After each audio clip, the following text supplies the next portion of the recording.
ಕೋಲಾರದ ಕಾಂಗ್ರೆಸ್ ಕಚೇರಿಯಲ್ಲಿ ಮಾರಾಮಾರಿ ಆಗಿದೆ. ಶಾಸಕರು ಹಾಗೂ ಸಚಿವರ ಬೆಂಬಲಿಗರ ನಡುವೆ ಘರ್ಷಣೆಗೆ ಸಾಕ್ಷಿಯಾಗಿದೆ. ಅಲ್ಲಿನ ಕಾಂಗ್ರೆಸ್ನ ಕಚೇರಿ ಯಾವ ರೀಸನ್ಗೆ ಡೀಟೇಲ್ಸ್ ನೋಡ್ತಾ ಹೋಗೋಣ.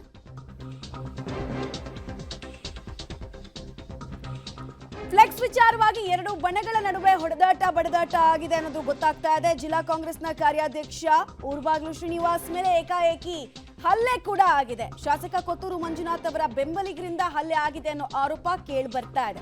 ಬೂತ್ ಮಟ್ಟದ ಏಜೆಂಟರ ಸಭೆಯಲ್ಲಿ ಈ ರೀತಿ ಮಾರಾಮಾರಿ ಆಗಿದೆ. ಕೆಪಿಸಿಸಿ ಕಾರ್ಯದರ್ಶಿ ರಮೇಶ್ ಹಾಗೂ ರಾಜ್ಕುಮಾರ್ ಅವರ ಸಮ್ಮುಖದಲ್ಲೇ ಈ ಬಡಿದಾಟ ಆಗಿರೋದು ಕಾಂಗ್ರೆಸ್ನ ತೀರಾ ಮುಜುಗರದ ಪೊಸಿಷನ್ಗೆ ತಳ್ಳೋ ರೀತಿ ಆಗಿದೆ. ಒಂದು ಫ್ಲೆಕ್ಸ್ ವಿಚಾರಕ್ಕೆ ಇಷ್ಟು ದೊಡ್ಡ ರಥಾಂತ.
ಡೀಟೇಲ್ಸ್ ಕೊಡ್ತಾರೆ. ನೇರ ಸಂಪರ್ಕದಲ್ಲಿ ಜಾಯಿನ್ ಆಗ್ತಾ ಇದ್ದಾರೆ ರವಿ. ಈಗ ಅಲ್ಲಿನ ಪರಿಸ್ಥಿತಿ ಹೇಗಿದೆ? ಮೊದಲ ಪ್ರಶ್ನೆ. ಎರಡನೇದು, ಮುನಿಯಪ್ಪ ಅವರು ಅಲ್ಲಿನ ಲೋಕಸಭಾ ಕ್ಷೇತ್ರದಿಂದ ಸ್ಪರ್ಧೆ ಮಾಡ್ತಾರೆ ಅನ್ನೋ ಟಾಕ್ ಇರಬೇಕಾದ್ರೇನೆ ಅದಕ್ಕೆ ವಿರೋಧ ವ್ಯಕ್ತಪಡಿಸೋ ನಿಟ್ಟಿನಲ್ಲಿ ಘರ್ಷಣೆ ಆಯ್ತಾ?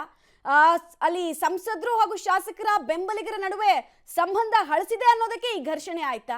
ಡೀಟೇಲ್ಸ್ ಏನೇನು ಕೊಡ್ತೀರಿ?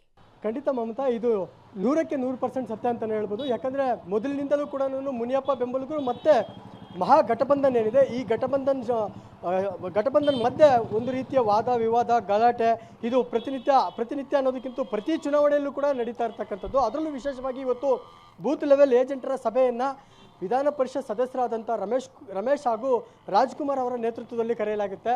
ಈ ಸಂದರ್ಭದಲ್ಲಿ ಕಾಂಗ್ರೆಸ್ ಕಚೇರಿಯಲ್ಲಿ ಕರೆಯಲಾಗಿದ್ದ ಸಭೆಯಲ್ಲಿ ಏನು ಒಂದು ಬೂತ್ ಲೆವೆಲ್ ಏಜೆಂಟರ ಸಭೆ ಅನ್ನೋ ಒಂದು ಫ್ಲೆಕ್ಸ್ ಅಳವಡಿಸಲಾಗಿರುತ್ತೆ. ಈ ಫ್ಲೆಕ್ಸ್ನಲ್ಲಿ ಕೆಲವು ಶಾಸಕರ ಫೋಟೋ ಮಾತ್ರ ಅಳವಡಿಸಲಾಗಿರುತ್ತೆ. ಆ ಫೋಟೋ ಬೆನ್ನಲ್ಲೇ ಏನು ನಮ್ಮ ನಾಯಕರ ಫೋಟೋ ಅಳವಡಿಸಿಲ್ಲ ಅನ್ನೋ ವಿಚಾರಕ್ಕೆ ಕೆಲವರು ತಗಾದೆ ತೆಗಿತಾರೆ. ಆ ಸಂದರ್ಭದಲ್ಲಿ ಎರಡು ಗುಂಪುಗಳ ನಡುವೆ ಮಾರಾಮಾರಿ ನಡೀತಕ್ಕಂಥದ್ದು.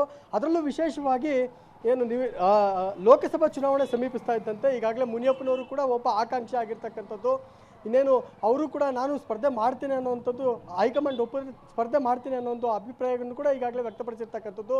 ಈ ಬೆನ್ನಲ್ಲೇ ಈ ಒಂದು ಸಭೆ ನಡೆಸ್ತಾ ಇರೋ ಹಿನ್ನೆಲೆಯಲ್ಲಿ ಏನು ಚುನಾವಣಾ ಉಸ್ತುವಾರಿಗಳಾಗಿರ್ತಕ್ಕಂಥ ರಮೇಶ್ ಹಾಗೂ ರಾಜ್ಕುಮಾರ್ ಅವರ ಮಧ್ಯೆ ಅವರ ಮುಂದೆನೇ ಈ ಒಂದು ಅಸಮಾಧಾನ ಜೊತೆಗೆ ಗುಂಪುಗಾರಿಕೆ ಸ್ಫೋಟಗೊಂಡಿರ್ತಕ್ಕಂಥದ್ದು. ಈ ಬೆನ್ನಲ್ಲೇ ಏನು ಎರಡು ಗುಂಪುಗಳ ನಡುವೆ ಮಾರಾಮಾರಿ ನಡೆದಿರ್ತಕ್ಕಂಥದ್ದು. ಈ ವೇಳೆ ಆಹಾರ ಸಚಿವ ಮುನಿಯಪ್ಪ ಬೆಂಬಲಿಗ ಊರ್ಬಾಗ್ಲು ಶ್ರೀನಿವಾಸ್ಗೆ ಮುಖಕ್ಕೆ ಗಾಯ ಆಗಿರ್ತಕ್ಕಂಥದ್ದು. ಅವರು ಈಗಾಗಲೇ ಇಲ್ಲಿಂದ ತಳ್ಳಿರ್ತಕ್ಕಂಥದ್ದು, ಆಸ್ಪತ್ರೆಗೆ ದಾಖಲಾಗೋದಕ್ಕೆ ಇಲ್ಲಿಂದ ತಳ್ಳಿರ್ತಕ್ಕಂಥದ್ದು. ಇನ್ನು ಏನು ಕಾಂಗ್ರೆಸ್ ಕಚೇರಿಯಲ್ಲಿ ಈಗಾಗಲೇ ಸಭೆ ಕೂಡ ನಡೀತಾ ಇದೆ.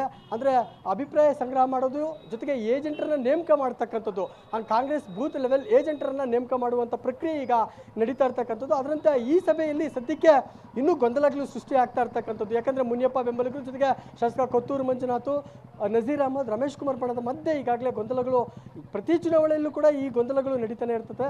ಅದರಂತೆ ಈ ಚುನಾವಣೆಯಲ್ಲೂ ಕೂಡ ಇವತ್ತಿನ ಸಭೆಯಲ್ಲೂ ಕೂಡ ಅಸಮಾಧಾನ ಜೊತೆಗೆ ಗುಂಪುಗಾರಿಕೆ ಸ್ಫೋಟಗೊಂಡಿರ್ತಕ್ಕಂಥದ್ದು. ನಾವೀಗ ಕಾಂಗ್ರೆಸ್ ಕಚೇರಿ ಮುಂಭಾಗದಲ್ಲೇ ಇದ್ದೇವೆ. ಈ ಸದ್ಯಕ್ಕೆ ಏನು ಈ ಒಂದು ಕಾಂಗ್ರೆಸ್ ಕಚೇರಿಯಲ್ಲಿ ಈಗಾಗಲೇ ಸಭೆ ನಡೀತಾ ಇರ್ತಕ್ಕಂಥದ್ದು. ಜಿಲ್ಲಾಧ್ಯಕ್ಷರು ಸೇರಿದಂತೆ ಏನು ಕಾಂಗ್ರೆಸ್ ಜಿಲ್ಲಾ ಚುನಾವಣಾ ಉಸ್ತುವಾರಿಗಳ ಸಮ್ಮುಖದಲ್ಲಿ ಈಗಾಗಲೇ ಸಭೆ ನಡೀತಾ ಇರ್ತಕ್ಕಂಥದ್ದು. ಸಭೆಯಲ್ಲಿ ಸದ್ಯಕ್ಕೆ ಗೊಂದಲಗಳು ಮತ್ತಷ್ಟು ಆಗ್ತಾನೆ ಇದೆ ಅಂತಲೇ ಹೇಳ್ಬೋದು. ಯಾಕಂದರೆ ಈ ಒಂದು ಏನು ನಾಯಕರ ಗುಂಪುಗಾರಿಕೆ ಏನಿದೆ, ರಮೇಶ್ ಕುಮಾರ್ ಬಣ ಜೊತೆಗೆ ಮುನಿಯಪ್ಪ ಬಣ, ಅನಿಲ್ ಕುಮಾರ್ ಬಣ ಜೊತೆಗೆ ಕೊತ್ತೂರು ಮಂಜುನಾಥ್, ಈಗಾಗಲೇ 3-4 ಬಣಗಳಾಗಿರ್ತಕ್ಕಂಥದ್ದು ಕೋಲಾರ ಜಿಲ್ಲೆಯಲ್ಲಿ. ಮೊದಲಾದ್ರೆ KH ಮುನಿಯಪ್ಪ ಬಣ ಜೊತೆಗೆ ರಮೇಶ್ ಕುಮಾರ್ ಬಣ ಅನ್ನೋ ಒಂದು ಬಣ, 2 ಬಣಗಳು ಮಾತ್ರ ಇತ್ತು. ಆದ್ರೆ ಈಗ 3-4 ಬಣ ಆಗಿದೆ ಅನ್ನುವಂಥ ಅನುಮಾನಗಳು ಸದ್ಯಕ್ಕೆ ಇಲ್ಲಿ ಮೂಡ್ತಾ ಇರ್ತಕ್ಕಂಥದ್ದು. ಮಮತಾ, ಧನ್ಯವಾದ ರವಿ ತಮ್ಮೆಲ್ಲ ಮಾಹಿತಿಗಾಗಿ.